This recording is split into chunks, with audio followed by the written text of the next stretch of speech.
וקטור, איך אתה מרגיש? זה וידאו? כן. אני מרגיש סבבה, אחי. אופק? אני מרגיש ממש מיוחד כרגע. רגע, שנייה, אני רוצה להסביר, תסביר. אתם, מי שרואה אותנו, אולי חושב לעצמו, הם נמצאים בחלק סטנדרטי של הטיול, אבל לא, אנחנו חזרנו לפרה-היסטוריות של הטיול, אוקיי? כי כל המסלולים... הלכנו לאיבוד. ולא מרצון, כן. שנייה, רגע, בואו תן נסביר, אוקיי?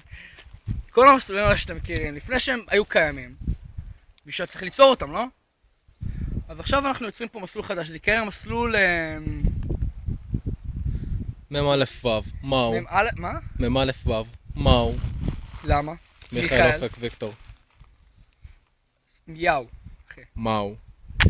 בסדר, אני לא אוהב חתולים, אפשר כאילו. מהו, לא מיהו. אהבתי ששמת אותי בסוף. לא, אחי, אתה... זה יותר הגיוני, כי אתה הביא. הכי טוב, אחי, הכי טוב. מה? זה אל לפי תהי גובה. ילדה, תאשר את מה שאתה אומר בבקשה. זה לפי גובה, אחי. אמא שלך זונה? תראו, עכשיו איך שאנחנו מפלסים את הדרך זה הולך ככה. סתם לא. חברים מים. בכל מקרה, אז שיהיה לכם בהצלחה, וככה ניסים מתחילים. שיהיה לנו בהצלחה. זאת הירידה העדינה שלנו. בתקווה שנמצא שביל או כביש. אנחנו לא נמצא שם. רבותיי, אני אופטימי, כאילו. אם ימצאו כאילו את הטלפון הזה, מת, אבל עם הווידאו הזה. אנחנו רוצים שתדעו שהיו 3 אנשים, 3 גברים, סליחה. אוקיי, שהיה להם חזון. לא ראינו בעיניים. לא היה לנו חזון כי לא ראינו בעיניים. סבבה? אני אגיד לך וכנראה תכלס, בגלל זה כאילו, גם הגענו לכאן.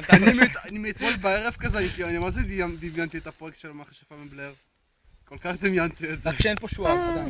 טוב, חבר'ה, בכל מקרה, יאללה,